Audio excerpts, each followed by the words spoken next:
Hi, I'm Christopher Benfield. I am a music teacher at WSSB. I pretty much my whole life is dedicated to music, and I've got my credentials up here, but essentially this is making music meaningful in the blind and low vision classroom. Like I said, I'm a music teacher at WSSB. I have a Bachelor's of Science and a Master's of Music in Music Education and a DMA in Voice Performance. Don't ask me why I got the last one. I could not answer that.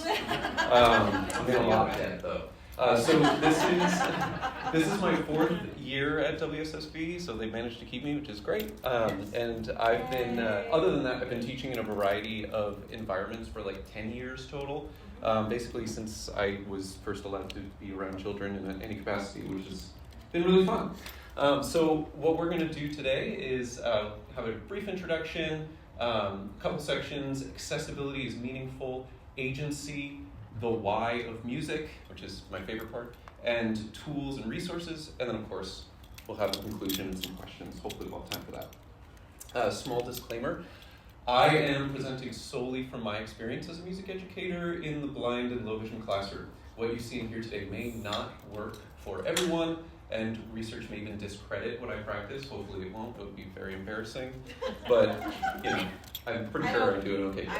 I won't say. Yeah, perfect. And then, some of you might also do some of this already, so hopefully you can take something out of here. Speaking of, do we have any actual music teachers or people who teach music in the classroom here? One, awesome, very cool. All right, so hopefully you know everything here, but we'll see. The introduction.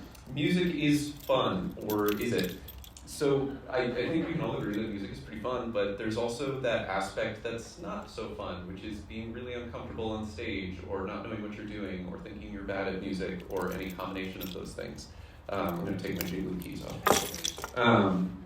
So there are different starting lines for DLV students and musicians. There's people who just come out the womb ready to play music, and they're really good, and they're just savants and can do everything. Or seemingly everything, and then there's the people who can't even find a beat. So there's a huge difference in the starting lines here.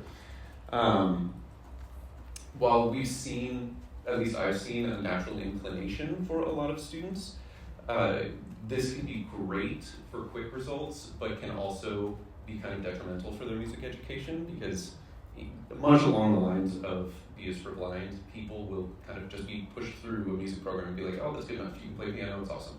Or along those lines, you can play trumpet, you can get through, that's great.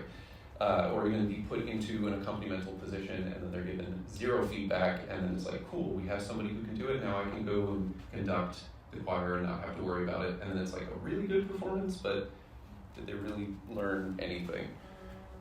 Spoiler alert, probably not. So that is good for that. Otherwise, it's important in the music classroom because of the reasons that I said. We want kids to learn things. We want them to engage deeply with music. And yes, engaging deeply with music could be being successful on stage for those people who are already really successful, but that doesn't necessarily mean that everybody is going to be super successful. And success doesn't even mean that they're engaging deeply. I could go on for hours, but I'm not going to. Accessibility is meaningful. One of the main things that we're trying to do here is we build bridges. Musical accessibility is more than just Braille. Yes, Braille is really important, and music Braille is really important too, but at the end of the day, music notation, and therefore music Braille, is really just instructions to press the buttons on the instrument and make the pretty sounds, right? Making music is much, much more than that. And that also includes large print, of course. The music classroom, for example, can be like a maze of stuff and rooms and things like that. Literally yesterday, because I was at work yesterday, Wednesday I believe, I had a student walking through the practice room hallway, and they were like, wow, this place is a maze. And they've been in the program for like 5 years, and they're like, I got turned around. Even with all of the stuff that I have set up, which I'll go over shortly. Speaking of, I have some stuff to show you. First things first, I'm going to pass around a few things. I forgot to mention this earlier, but one of them is a very near and dear thing to me. Is an accessible map of my music area. It's double-sided. One side is the band room area, and then one side is the practice room area. It is a prototype, so subject to change, but it's got stuff. We'll talk about it as I pass around. I'm also going to pass around some other stuff. I guess I'll start over here. There's a few of these, so I'll give you like 2, and then I'll give some over here. These are just examples of large print, music braille, just things you can arrange literally in music for the classroom. And then my final thing I'm going to pass around is my gold mine, which is my music teacher binder. And I will, yes. Yeah, that's what I was going to say. Is all that like paper stuff I don't really care about, but my binder I need to teach, so please give that back to me. And my accessible map thing is the only one I have, and kids use it, so please get that back to me. Yeah, so here's a picture. I'm going to give you some pictures and some images of my area, which is very specifically set up as best as I could make it over the years to make it work for people. And so just from left to right here, just very broadly speaking, this is an image of the risers in the band room. It's kind of peeking into the classroom portion where I have a bunch of desks, but more importantly in the risers, I've got a speaker, and then from left to right, top to bottom, I've got a percussion set, I've got a bass amp and a mic and a bass, I've got a chair for that guy who plays it, I've got a bunch of guitars on stands, which is usually full, but so many people borrow guitars that it's pretty sort of like half full right now. And then coming down, I've got an electric guitar and a couple chairs with an amp, and then my mixer, and another microphone. So already a ton of stuff up there, including weirdly shaped steps that act as risers. Over here, another couple portions of music room. This is just, the picture on the left is just one side of the music room, not on the riser portion. But from left to right, I've got a guitar, a cello, a double bass, and my percussion table with 5 or 6 conga and djembes underneath, as well as like a ton of percussion instruments. And then on the right is an image of my instrument storage room, which is just, maybe looks like a mess, but it's very well organized, I promise. Broadly speaking, it's like bottom to top, left to right. We got ukuleles where I put instruments that are in use because nobody wants to put their mouths on another person's instrument. And then cultural instruments and cases, and coming down I've got like way too many mandolins and saxophones and banjos, weirdly a lot of banjos, and accordion and violins and brass instruments and winds. It's all like organized very specifically in their braille to show people what it is, but it's a lot of stuff. If you haven't gotten to my map yet, there's an image of both sides on the screen. It has braille and large print labeling everything, and then there's outlines that are both in print and tactily with wiki sticks, which are great. I love wiki sticks. I've used them for everything because a lot of my posters are really weird and kind of hard to navigate, so the wiki sticks really help with that. It's got, like I said, 2 sides. It's got my band room area, and then it also has my office and practice room stuff. So yeah, so it's basically like objects of importance that people might be interested in. So yeah, as you can see, I have like, I'm really fortunate. I have a lot of space and also a lot of stuff. And it's just can really feel like a maze from kids. And even if they check this out, they can still have some needs for support to get around because, you know, I've had kids not go through the double bass before and they get all upset. I'm like, it's okay, it's gonna be all right, we're gonna fix it. But yeah, it's a lot of stuff. Some other provisions I have here are some signs in the practice room hallway, because it is kind of oddly shaped. I try to prep kids and say it's shaped like a U in print or like an and sign in braille. And then I've got signs up. One of them is the band room is this way in big, large, bold print, with a big black arrow pointing to the right, and then a braille that says band room to the right. And then I've also got signs that say more practice rooms this way, with an arrow going to the left, and then the braille says practice rooms to the left. So a lot of stuff to make sure people can navigate. A big important part of being a music teacher is to meet people where they are.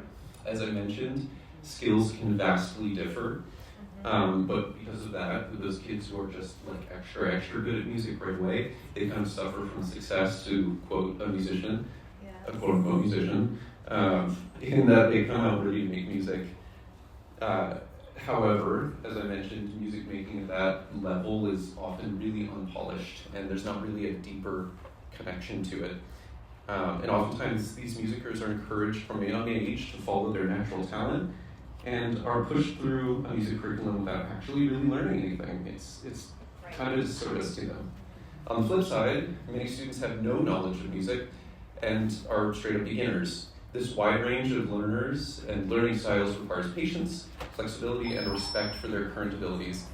And, if I can kind of plug this, a really healthy dose of the ability to arrange and compose things. It is really helpful for what I'm about to get into. You're going to find that in this presentation, I'm basically talking about giving students the tools for success. In other words, we're not like speaking at them or saying like, go play this, or like, here, read this rhythm and pitch exercise. It's more along the lines of like, here's how you do it as we discuss it. Now let's go figure it out on your own. It can give them a more deep connection to things and kind of get them to critically think a little bit more. So yeah, I'll come back to that a little bit more shortly. One of my favorite sections here is organization, organization, organization. In other words, a system for everything. I'm a very systematic person. All of my friends will say this, and all the students are like, you're so routine-oriented and systematic. Why? And I'm like, you have to be. You just have to be. Because music literally requires many things, you should probably organize everything. And the map is one of those examples, my binder is another. It's just really, really important. I think basically covers everything I was going to talk about there. So my teacher binder is really, really cool. I think this thing is great. This bad mama jama has everything that I need as a music teacher. It's got pens and pencils. It's got sheet music. It's got lead sheets for my classes. It's all organized by class, by the way.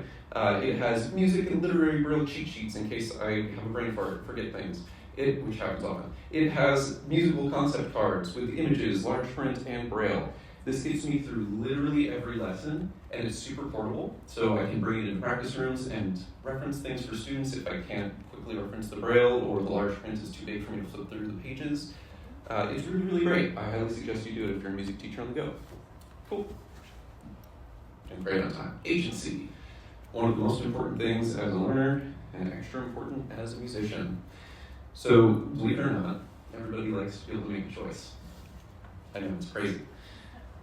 Basically, everyone in the world likes to do this, and it gives them a little bit more of an interest in things. So the way that I run things at the beginning of every semester is I have the kids choose what instrument they want to learn and what piece of music they want to perform for the concert. That is that same semester, which sounds like it's a lot of work because it is, but it also is really, really fun because we get to have really interesting, critically thinking discussions where the kids I ask them questions like, why is this piece important? What would you learn from this piece? Does this work for our group? My groups are largely split into like a foundational course, which is my middle school class, an intermediate course in high school, and an advanced course to prepare them for kind of beyond the classroom, and then choir is kind of its own separate thing that I built up through the years. But essentially what that does is we can kind of talk about like what is going to be too much for us to do in this semester and what's going to be too little for us to do. Where can we find that kind of Goldilocks sweet spot and go from there? It gets them really thinking about how to move things forward and learn new things through the music. Plus, it makes them interested. If a kid wants to perform Imagine Dragons, I can arrange an Imagine Dragons piece for them and on like a trumpet or something weird. And then they can go from there and have a great experience with it. Did I see a hand? Yeah, I was just curious, since the kids stay there, if someone's playing a cello, do you help them get a cello at home? Because you're not going to be probably the cello would stay at school, right, like you do at a typical school? Yeah, that's a good question. So it depends. My policies, it depends on the, how do I say this? The gentle fingers of the student and also how many of an instrument I have. So as we talked about in my kind of weird amount of instruments in the classroom, like guitars are pretty easy to come by and ukuleles, so those are really easy for me to give to students and lend out, which I have a whole spreadsheet. I have a lot of spreadsheets, but that's one of them, is just kind of keeping track of that. But things like a cello, I only have one right now because I kind of broke the other one, but it's fine. I know, it was already broken, so it's not my fault, right? So like the cello is one thing where it's like that's got to stay there, but we also have office hours as teachers, so I encourage students to come check it out. And then I have this really cool thing that we do called independent music, which is like a music lab. So students are encouraged to, you guessed it, learn things independently. So if they want to check out the cello, I say, awesome, go check it out, just be gentle with it, and if you have questions, I can answer. Cool. I think that covers that. Yeah, and this kind of goes without saying, I guess, but the teacher always gets final say. So, the students are encouraged to think of things that are going to be challenging and also where they can learn something, but there are some where I think about it as a teacher and I'm like, well, can we really do this as a class? Is heavy metal really something that I can arrange for, flute player or something? Maybe not so much. So what's going to work for our instrumentalists in that group? So engagement is multifaceted. Students can explore music in a bunch of different ways, right? Not just performance. It's definitely important to perform because then you get the experience, you can kind of get through things on your timeline, and that's really helpful, but at the same time, it can also be really scary for kids, and they want to have a smaller demonstration period, which is something we do in independent music, is demonstration days rather than full-on performance, or they want to share things through discussion, or things like that. But showing what they're learning can be as easy as just asking them a question. I have an example here for the composition portion of the musical standards, and that creating portion. What do you think would be the best here, little Timmy? And even a choice as small as dynamics is really helpful for them. Many students look at music, and as we go through the process, they recognize that it's just all patterns, right? Even the verse, chorus, bridge, chorus is a pattern in pop music. So you can ask dynamics, where do you think we want to be louder? Where do you think we want to be softer? But the really important thing is to always have them tell you why that's important. To get them to think a little bit more critically, why would we want the chorus to be a little bit louder? Is it because it's more exciting? Is it because you already know the story? What's the matter here? What is important? Cool. Just making sure I got all minutes. Now for the best portion, the why of music. Few people know how to talk about music. I do a speech at the beginning, kind of self-indulgent speech at the concert every semester where I talk about music philosophy, and oftentimes I ask people to think of their favorite song, and then I tell them to think about why it's their favorite song, and most people are like, well, I really like what it's about. And I'm like, well, where's the music? It's just lyrics. We know what it's about. We tell you, this song is about this, but the music tells you why they like it. So music philosophy is a really, really important thing everywhere. And everybody in this room, I bet, really likes to open up dusty tomes and read about what some old white guy said about music, right? Yeah? Yeah, definitely not. Definitely, right? Well, that's the thing, is it doesn't have to be just reading about a bunch of old white guys. That's really not what it's about. What it's about is getting students to kind of do some metacognition, think about the thinking, and think about why they do it. And this works especially well in the connecting and responding standards of music, because of our 4 standards, connecting, responding, performing, and creating, but it can also be pushed into performing and creating. So at the beginning of every class, Monday through Thursday, sometimes on Fridays, but mostly Monday through Thursday, we do a discussion portion of class, which is basically based off of some sort of concept for the year, which I'll talk a little bit more about shortly, but during those discussions, we have our concept, and then students are encouraged to discuss a little bit and talk with each other and talk with me. And sometimes a student says something and they're like, I really like that piece of music, or I really don't like that piece of music. And I sit there for a second and I'm like, tell me more. Give me some more info. Why do you like it? Why don't you like it? Usually it's because, it's got a good beat or it's really fast, but we dig a little bit deeper into those 8 musical elements, which I'll not talk about now because that's a different presentation maybe. So another thing too is we're all students. There are a lot of things, especially music philosophy, which doesn't have any concrete answers that I don't know.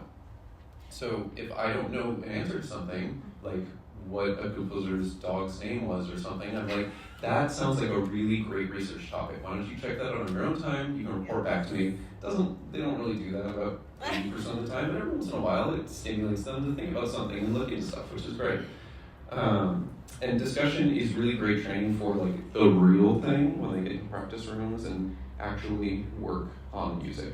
And I think the big scary thing about philosophy is that it feels really open-ended and scary and deep, but it doesn't really have to be. If you just connect it to the music and you just have them tell you what they think, it can start to really turn into something exciting.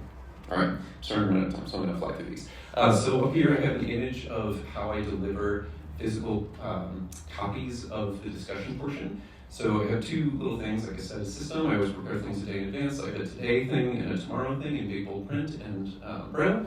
And there's little push pins with some clippy things on them, or called binder clips. And there's on this image, 4 braille slips, and with just 2 lines of braille, and then 4 print slips, because that's the students in each class that asked me for those, and then they have some text on them. So this year, we're talking about actual music, listening to classical music over time. So this one says the Toreador March from Carmen by Georges Bizet, written in like 1869, I think, or something like that. And the way that we have, and then the other one, by the way, says L'amour est un oiseau rebelle, which is also from Carmen in 1869 or whatever. But the thing about this is the students, I didn't come up with these. The students did the research for these, because at the end of every semester I have them give me the material for the next semester, because I'm a little lazy and also because it gives them the opportunity to do some research and kind of think a little bit more critically. So for example, last semester I had them come up with 5 pieces of music in the classical aesthetic, Western classical aesthetic, and then give them to me in a specific way, which was like name of the piece, name of the larger work, the composer, and then the year it was written, so that we could talk about it over time chronologically and see the evolution. And it's really interesting to see them connect to both modern day but also previous pieces, which is really cool. But in the past we've done things like quotes from other people. That was before I had them do it. I started that process myself. And then I also had them do questions, like really interesting non-yes or no questions, like what's more important, the composer, the performer, or the person listening to the music. Really makes some cool stuff. Briefly, this is also how I deliver the daily essential listening, is what we call it. I have it written on the whiteboard. In one section it says daily essential listening, and then it's written there, and that's split off by painter's tape. And on the top it has a concert countdown. That one says 45, but I think we're at 39 school days, which is really exciting. And the students get really freaked out when they find that out and they work harder. So I like that. Cool. Music philosophy rocks. So music has traditionally been praxialist. Raise your hand if you know what praxialist means. I didn't think so. Praxialist is basically like performing, learning the actual notes and rhythms and just getting up there and doing it, right? So for like years and years and years, it's been extremely praxialist, and that's fine, but there's not really any deeper connection. I don't know if anybody has ever had a music teacher who's like, learn this piece, and you're like, well, why do I have to learn it? And they're like, just learn it, you're gonna love it. And then you're like, okay, I don't care. That's basically what it's been like for a long, long time. But there's been a trend for a long, maybe like 10 years or so, or 15, maybe 20 years, where we're starting to get into more of the aesthetic and representational section of music philosophy, which is my favorite. So I wrote my dissertation on. It's really cool. It's basically like the emotional intent in music, the representation that it does, and how people make those choices, how we connect to music, which is basically everything we just talked about. All ties together, right? So yeah, it can give students a great way to connect with music, but they do need that vocabulary element, which they learn through discussion and through me having discussions with them and teaching them about it. But yeah, that's basically it. What that's going to do is, you got it, create their own musical meaning. That's the important part. All right. Whew. Almost there. Tools and resources. You're doing great. Thank you. A lot of great stuff in tools and resources. I have a whole packet of stuff that is not on the presentation here. I just have a couple. But you're going to add them? Yeah, if you guys want them, I'm happy to do them. I'll have my contact information up here. I can email it to you, put it in a shared drive, whatever. It's really, really cool. It's all accessible stuff. It's really great. Would this be good for because I have lots of kids in elementary school and I want their music teachers to do better? I think it would be great for, it's a wide range of things on there for age ranges. I'd probably say mostly for middle and high, but I mean, a teacher could look into it and learn some stuff, and I'm sure there's things on there for younger ones too. Yeah, in the back. Is there a curriculum or something to teach music braille? So yeah, kind of, sort of.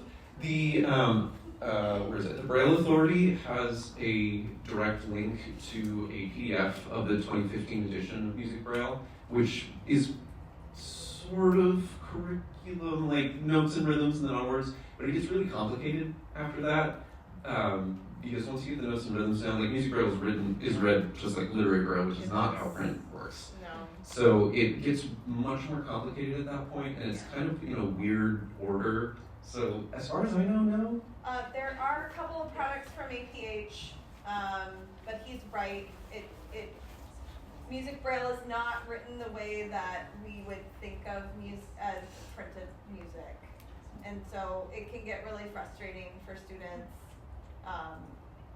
But it's still good to have that fundamental understanding, right? For them to have that basics of Music Braille. But APH has some products. That's right. Be the change you want to see in the world.